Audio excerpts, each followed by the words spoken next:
fully as token. As a tokenization, the symbol again, frequently subdiv height words. So in actual sense, this is how it tokenizes it. Do we get? But what will be explained is it will pick it word by word, but it doesn't. Okay? Do we understand what I'm saying? Yeah. Just know that it doesn't split it word by word. So if you give it anything, it splits it into tokens. And tokens don't necessarily mean word by word, even though they will tell you token is the simplest unit of a word. Choye? Okay. Even if you don't get it now, you get it later. Just pay attention. That's all. Yeah. So this is what token is about. So it's going to tokenize it, and once it tokenizes, this is the next thing it's going to do. This is where embedding comes from. So yeah. So all of those things you see, the numbers are what? The numbers are what? Yeah. What are they? Vectors. Thank you. Those are vectors. So it converts each word into vector. I see that vector can be reconverted back into word. That's why we have the encoder. So it encodes it into vector. So when you want it back, it decodes it back into words. Do we get the gist? All right. So all of this vector can be represented in a vector space. So this is what a vector space looks like. Multi-dimensional vector space. How many of us understand the principle of relativity? About Einstein. Okay. Let's leave it there.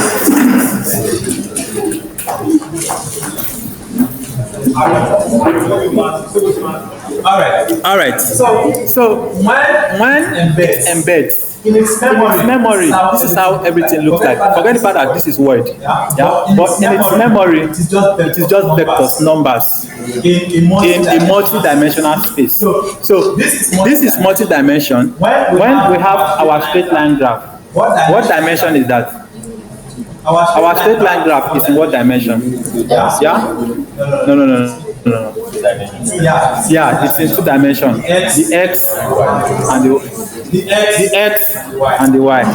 So if you have three dimensions. Yeah. So if you have three dimensions, how is it represented? For 3D objects, how is it represented? X, Y, Z. Awesome. But this is multi-dimension, where you have millions of words. So you can't keep them in a two dimension or three dimension. Yes, because they have to interact with each other. That is where dot product. If any of you have encountered dot product before, dot product for vectors. We did this in physics now. Everybody look me. You know, be science student, raise up hand. I feel because of you explain. Oh my now, he not even be students. So just how many? Just 3 people are not okay. Science students. You that did forestry. How did you gain admission? Okay. So we have what they call scalar, and we have vectors. Non-science students. Now you are the top, so leave the rest. You already know it. So you know do physics. Take your mind back. You don't forget anything. You said yes. There's cross product, there's dot product, and there's cosine similarity. Your normal cosine. So yeah. So we have we have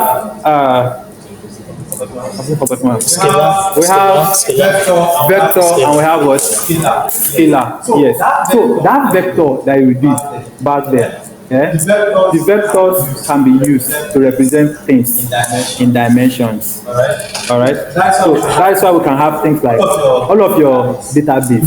You've not wondered how they coded that.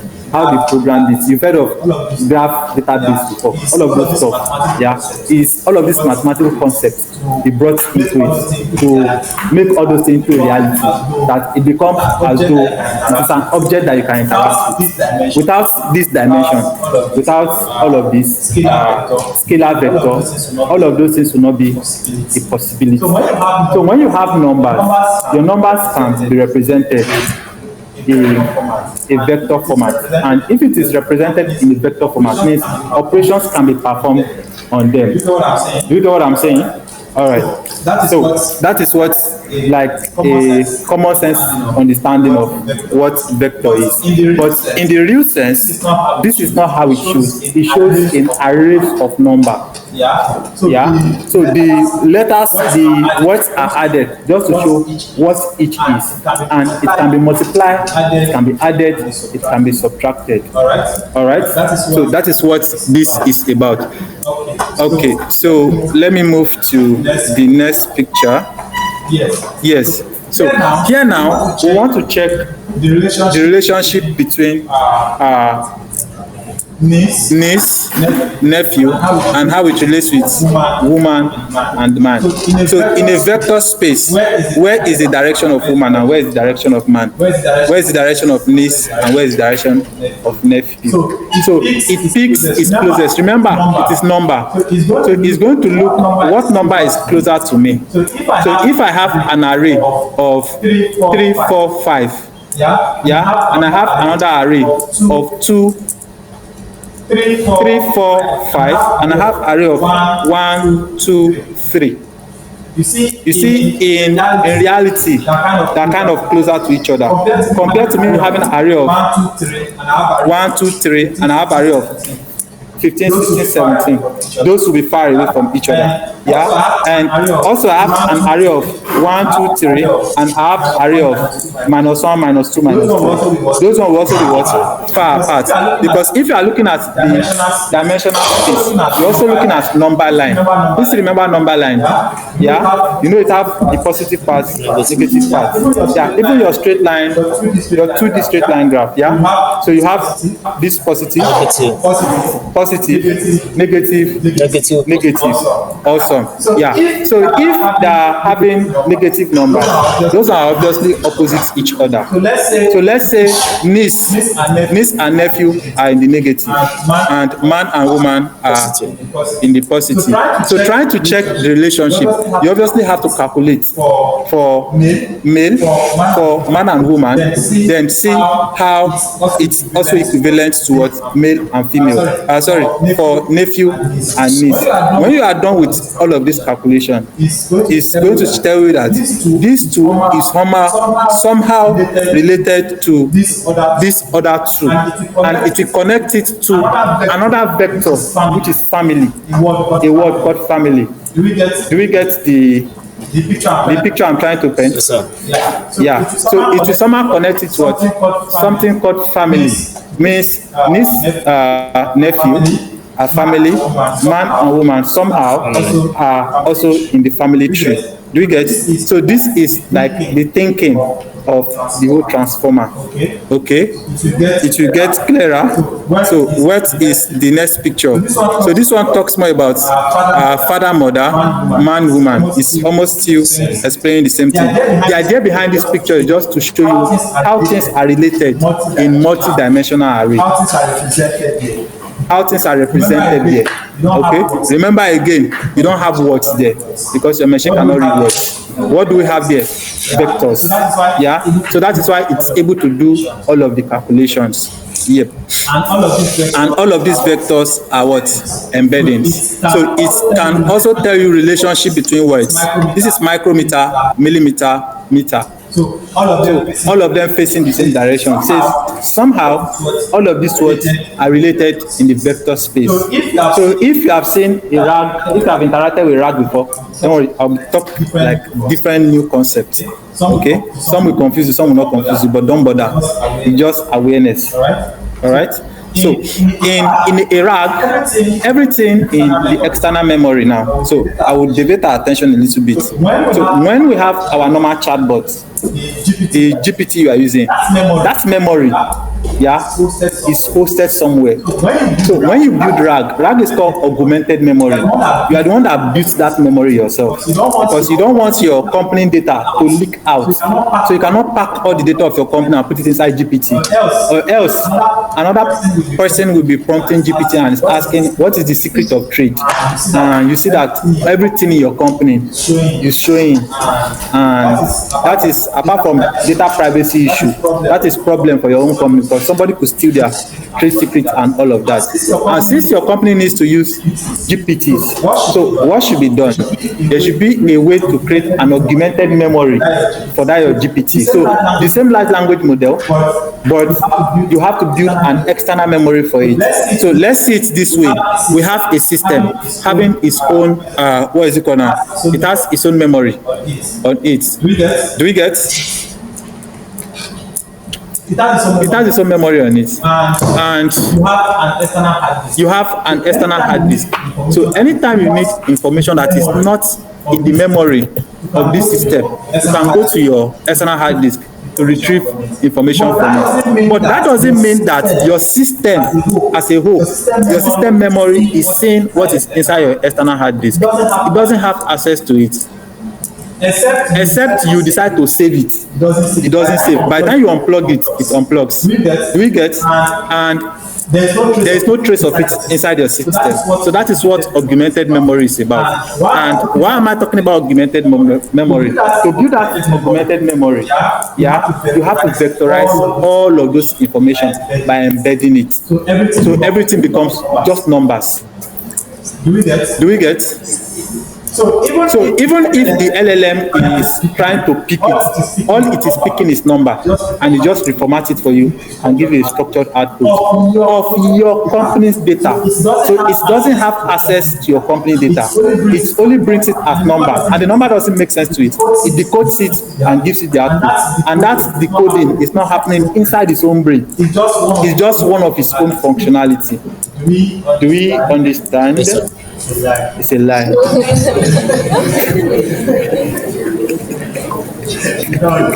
You don't understand. It's okay.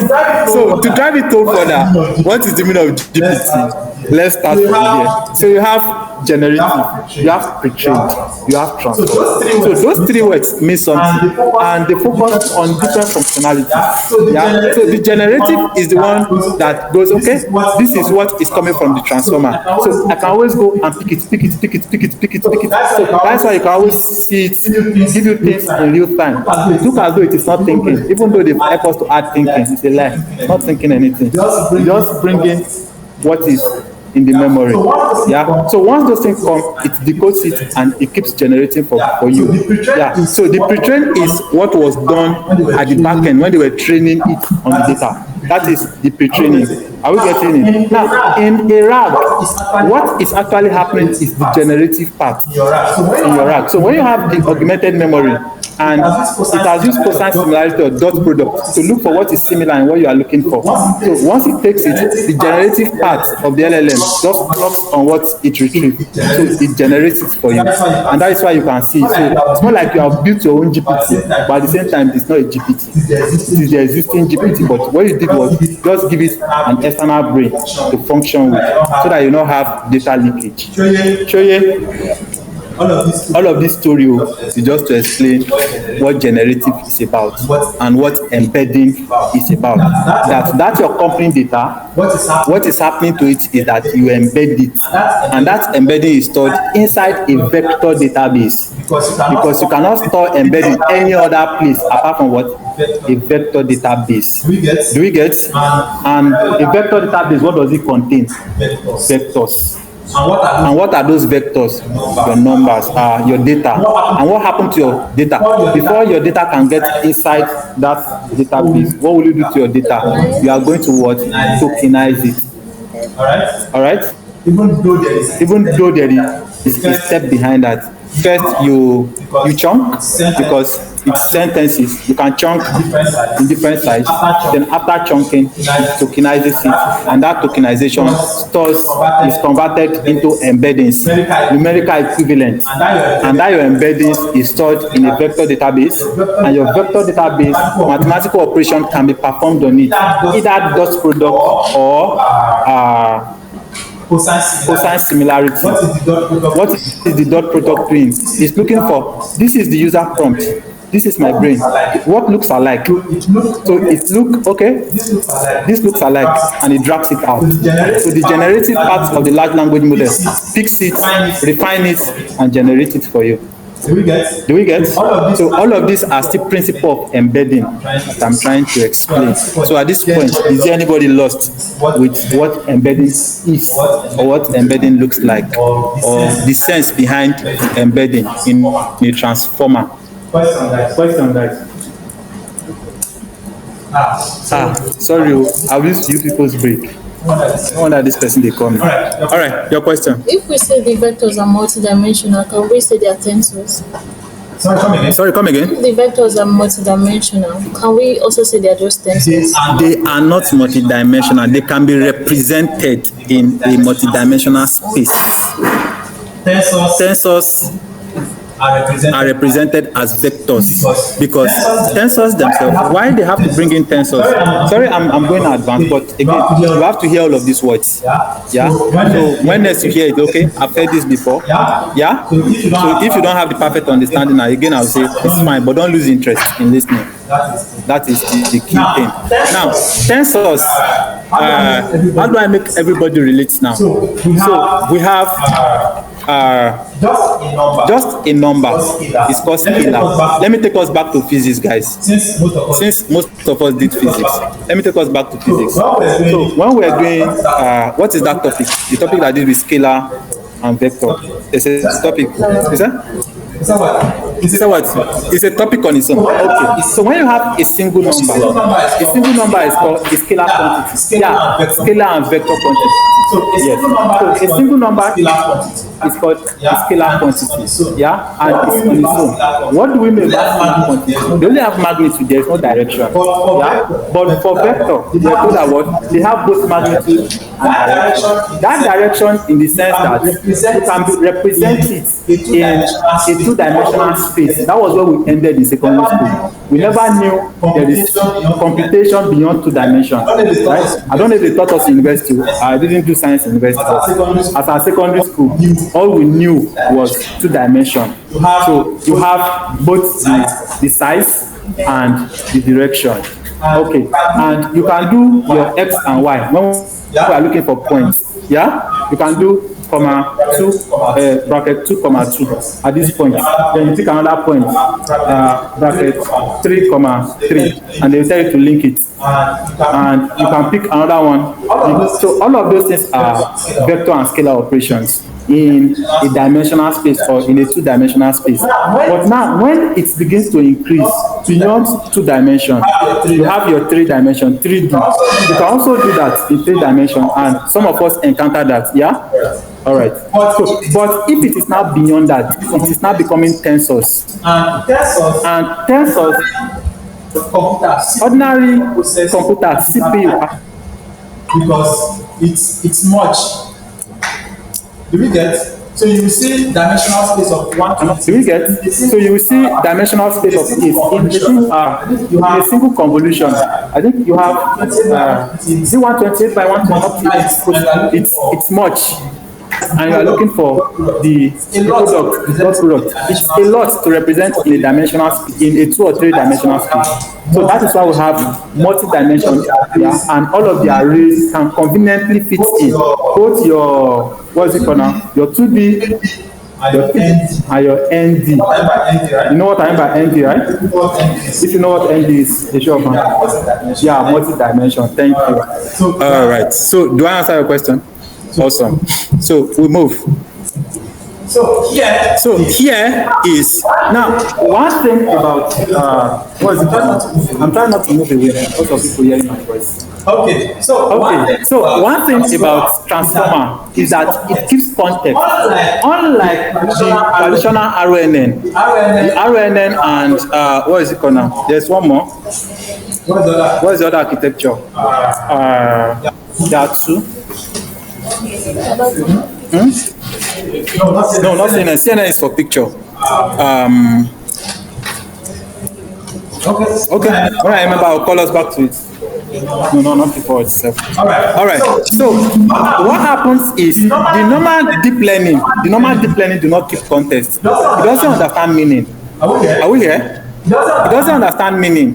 Yes, you can decide, oh, I need you to predict the next word from an existing bag of words. It's going to predict it. But again, with time, as it gets complex, it begins to lose meaning.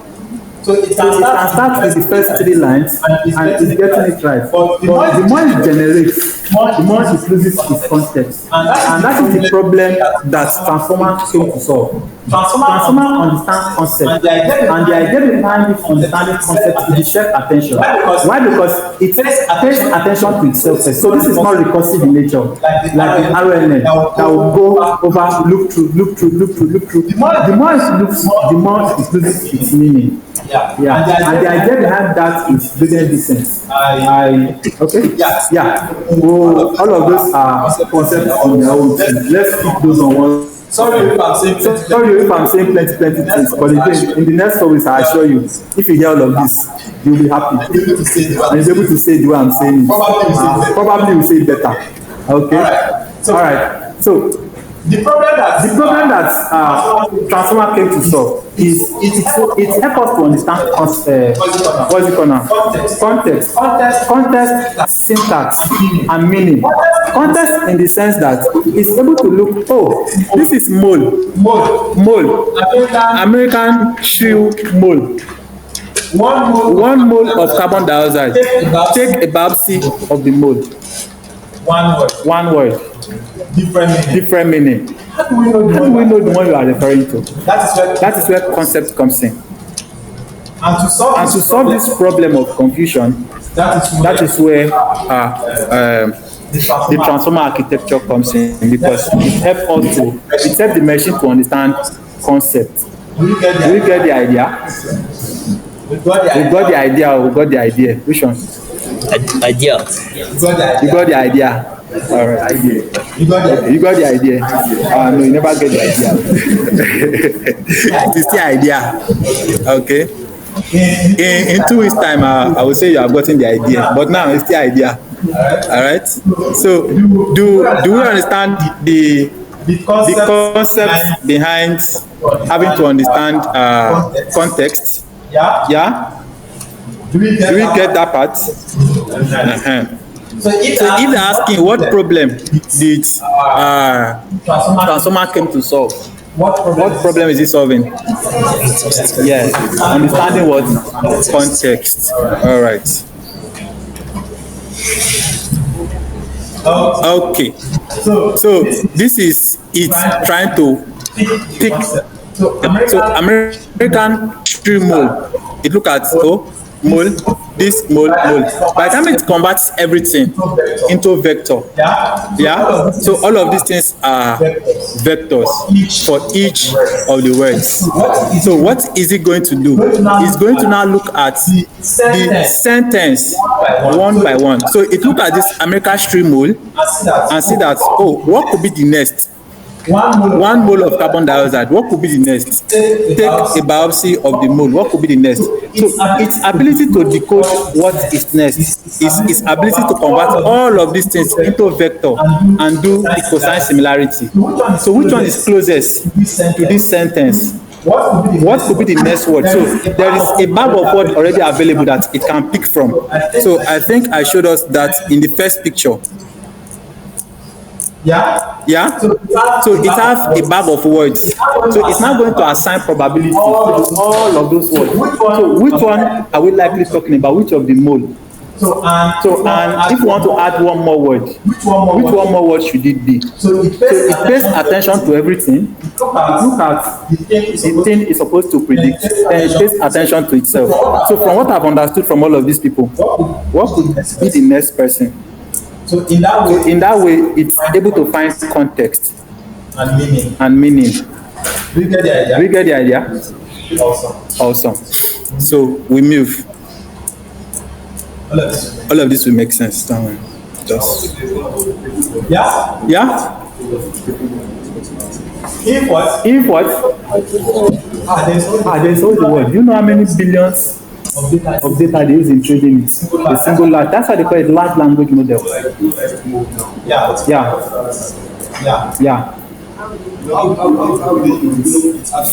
So when you are asking the question, what is, it understand the context of what. So it will bring all the available words to you. Do you get?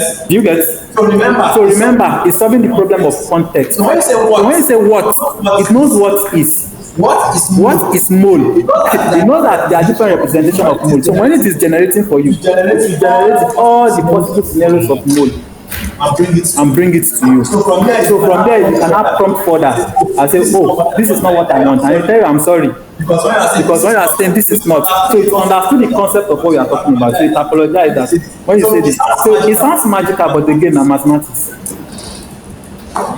Yeah.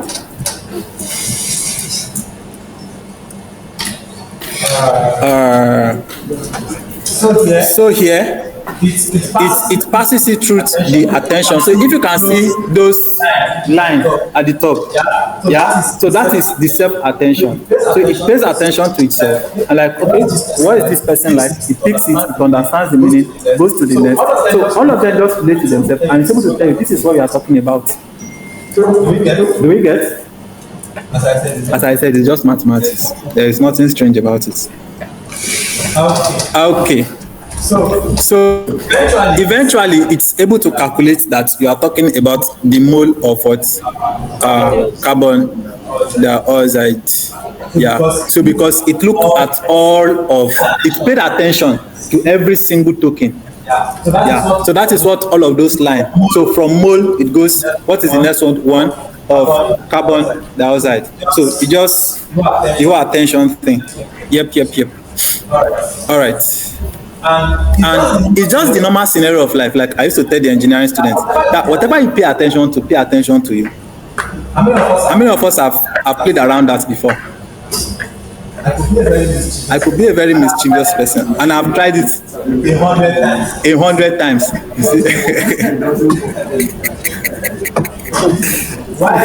Why it won't work is because money is a byproduct, so it won't work on a byproduct. If you pay attention to the actual product, it works.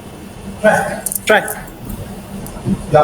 You are paying attention to passing, you will not pass, everyone knows. Because it's a byproduct. What is the actual thing?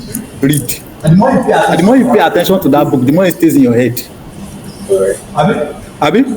You know, say you watch TV, your eye is there like, and at the end of the day, somebody came and you narrate the whole season. You don't ask yourself how. Attention is actually everything. Abi? The most common one is the mischievous guys among us. They know, but this person. That's what I'm saying now. They don't play this person. You don't form get up and down. You don't even need to talk too much. Just get close. That's all. How are you? We solved your problem.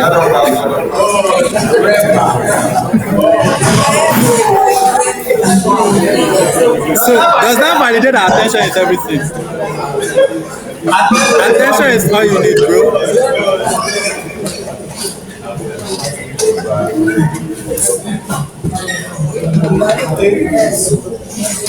So nothing in the universe, no objects in the universe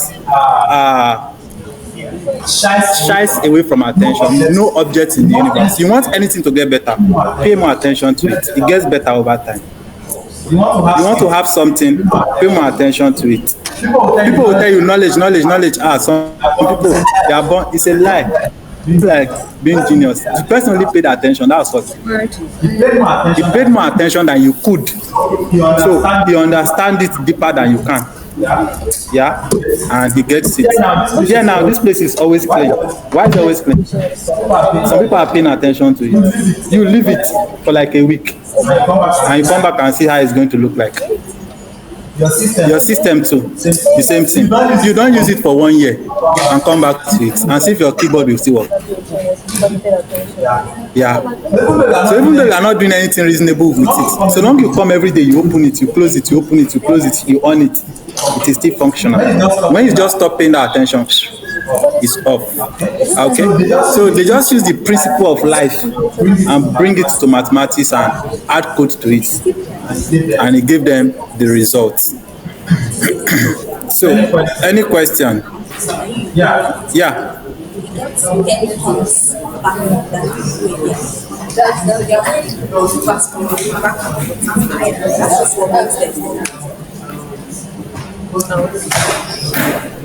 Military work. It does. It does give attention. So when it started, they will tell you that they have it has been trained in better data, and this is how it works. Are we here? So I'm trying to answer your question, but I'll divert a little bit. This is how it works. So when they eventually trained, the first GPT, yeah, they trained it on generic data. So and on generic data, when you are asking for specific question, if you remember then, if you start interacting, explain the concept of token, even though I've talked about tokenization, and as much as possible, I want to put everything together for us to get. And this is why I'm not following this slide as I should follow it. I didn't create it, so I'm finding it difficult to flow with the person that created it. This flow, yeah. And if I follow it that way, I will struggle in explaining it. Okay. So let's pick it. All these pieces first. So by tomorrow, I will like blend everything together. I believe it will make sense to everybody already. And you'll be hearing new words. I hope you are jotting those new words down. Okay, it's okay to do so. Yeah. All right. Transformer. Don't just listen, no. Okay, I think it's fair enough. All right. So let's go back to the structure again until you'll be able to explain the structure properly. Yeah. So we'll keep at it. Now I believe if I should explain multi-head attention, it make more sense than it did yesterday, right? It should today compared to the way it was yesterday. All right. So this is the transformer architecture.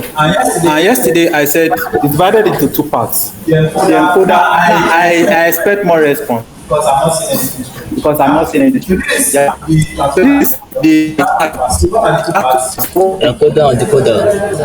Yeah, encoder and Decoder. so we'll take the encoder part.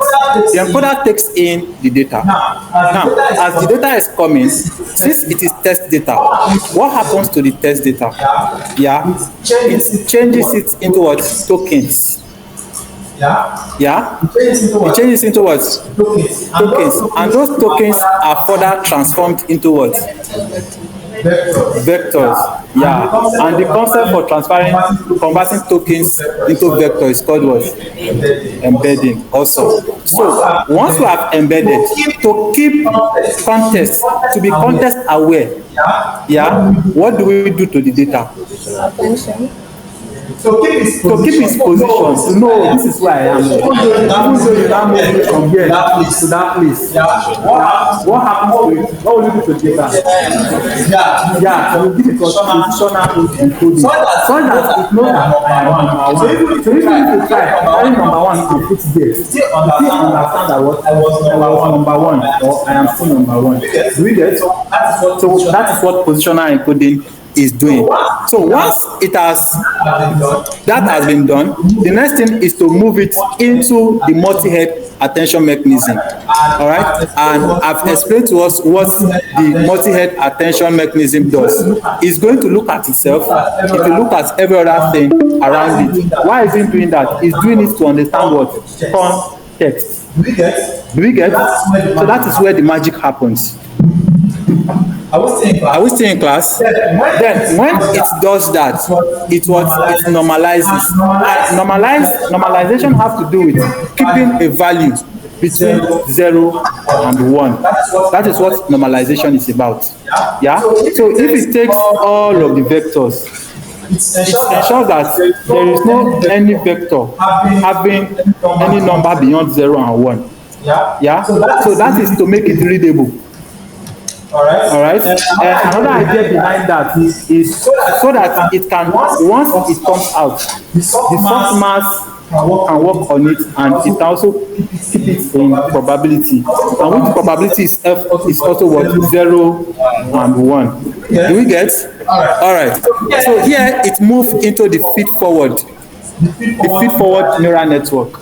And remember, for the feed-forward neural network, there is no backward propagation there. Yeah? So you just take it inside and it processes it. And once it processes it, you can take it to the last part, which is this. Okay, this one is not having softmax. I'm wondering why we have different variation of this architecture. But let's keep this way. The one I showed us yesterday have 2 compartments. Do you remember? Yes. All right. But just know what is inside the compartment. The first and the second compartment is the same thing that is there, right? Okay. So we move to the decoder part. Now for the decoder part, the only thing different here is the max attention. Look inside the box. The only new concept in the decoder part is what? The max multi-head attention. Okay? So this is how the max multi-head attention works. If look at it, it's just something like this. So it is not saying what is at the other side. The understanding of mask. If you wear mask, there is possibility that you may not see like far away if your face is marked like this. But I could see this guy. But the possibility of seeing the other people might be difficult. Yeah. So that is the idea behind the max multi-head attention. So it blurs out every other word. And why it is doing that is to really understand what is happening here.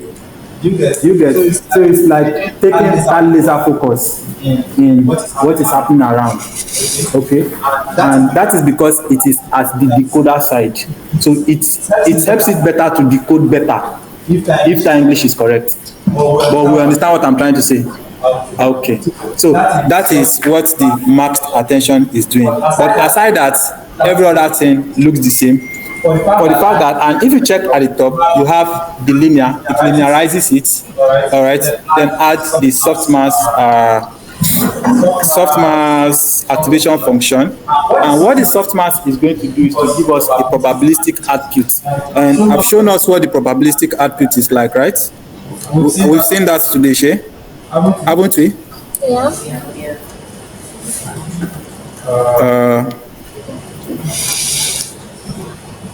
Let me show it back to us. Yeah, this is the probabilistic output. And what is responsible for this probabilistic output is the softmax activation function. So it is still in percentage, even though it is giving you 0.1. So 0.1 in percentage is what? How many percent? 0.1 in percentage. How many percent? 10%. All right. 0.02 is how many percent? 2%. Okay. So that's why we can see it represented here. So 22 will now be 0.22. So when you convert to percentage, it's so all of this is just probabilistic output. The one with the highest probability is the one it gives to you at the end of the PA. So that is the transformer architecture. Yeah, and that is what it is about. Okay, so we'll dig deep more. Yeah, And here are all of the concepts in explanation. So we'll still read it just to drive it home. Yeah. So beyond everything I've explained, remember the explanation is just for it to make sense first. Abi? Okay. So we look at attention. What is attention now? Establishing relationship among words in a sentence. It allows the model to focus on parts of input that are relevant to one another. Does it make sense now? Is attention making sense now? Okay. So positional encoding. Since transformers do not process words in order like RNNs, yeah, they use positional encoding to track word order in a word sentence. Does positional encoding now, like, does it not make sense? What I explained and what is here? Yeah? Is it making sense? If it is no, you better say no. Okay, so word embedding. Words are converted into number vectors using embeddings, e.g. word to vector. The word to vec means word to vector, BERT embeddings. That will have long meaning, bidirectional something transformer. I cannot remember what the arrow is, but it's not a crime to check. Is it? Yeah. So let's check. Bath. In transformer. Okay. So where is the meaning?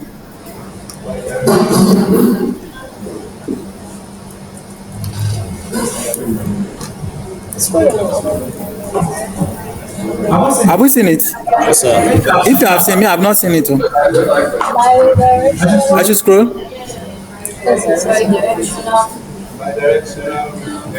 Okay, I've seen it. Jig to jig, yeah? Bidirectional encoder representation from transformers. Yep, that's the meaning of BAT. So we'll come in contact with BAT a lot. Yeah, from now going.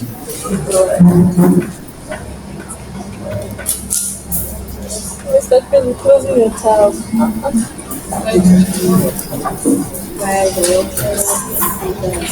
Is this my slide? Okay. All right. So we move. Yes, self-attention. Okay. So please look at it very well. Self-attention allows each word to focus on every other word in the input, assigning importance score. This helps the model understand context and what long-range dependency. So this long-range dependency is what RNN does not have. RNN will generate for you, but as it begins to grow, everything is generating, it just loses meaning. You can't attribute any meaning to it anymore.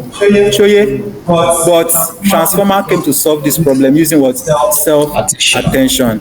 Yeah, a word paying attention, focusing on other words and itself. So it helped to make more sense in terms of context. Then you have the maxed attention. Works similarly to self-attention, but prevents words from seeing what?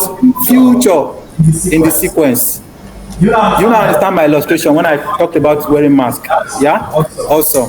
All right, this is used in text generation task, ensuring the model predicts words one by one without looking what? Ahead.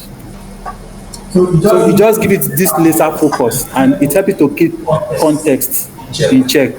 So especially when you are generating code, if there is no max self-attention, you can't generate code with GPT. So it's because of that ability to have that laser focus. It to understand that after this should come next. After this should come next. After this should come next. Yeah? Show you? Okay. So we move. So these are types of transformers. Let's see that I talked about types of transformers. I said there are 3 major types of transformers. Yeah. And the first type we have was the encoder-only transformers. And the second part is what? The encoder-decoder models. And we have the decoder-only transformers or decoder-only models. So when you start hearing model,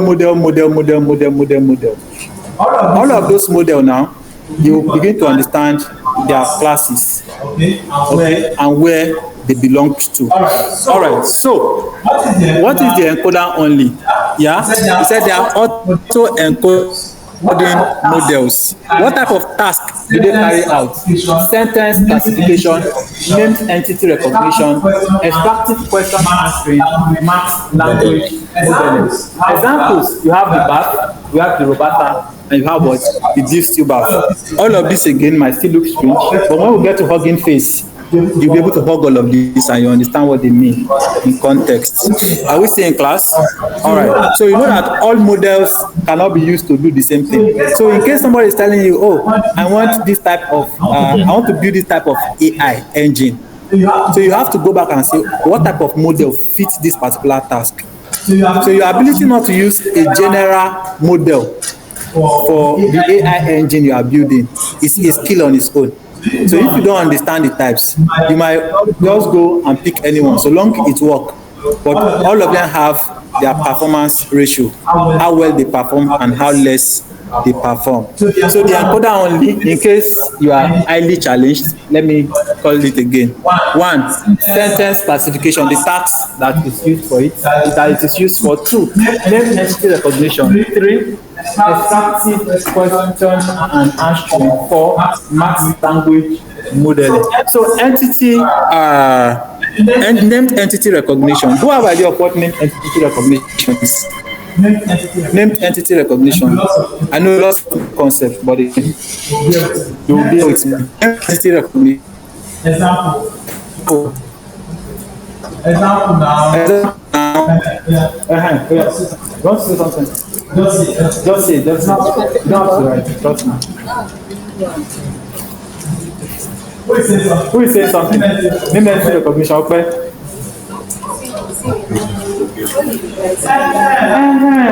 Just say something. Okay, location. Okay. You said? Location, dates. Oh yeah. Oh yeah, Jiwood. Time, okay. Named entity recognition. Yeah. Gender. Food. Okay. Names of food. Yeah. Country. Yeah. Also. Products. Yeah. Yeah, I know. Yes. Now generally, but there is a class of noun that it belongs to. Named entity recognition. There is a class of noun it belongs to. Common noun. No, it can't be common noun.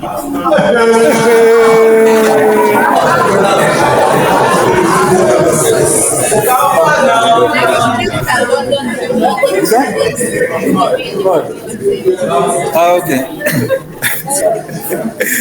It is well like this, so. Brother Tunji, how are you, sir?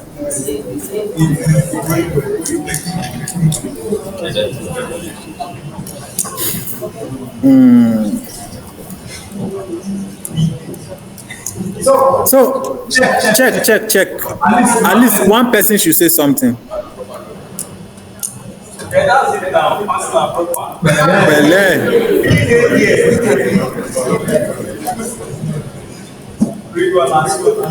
For your area, and I saw that they call am.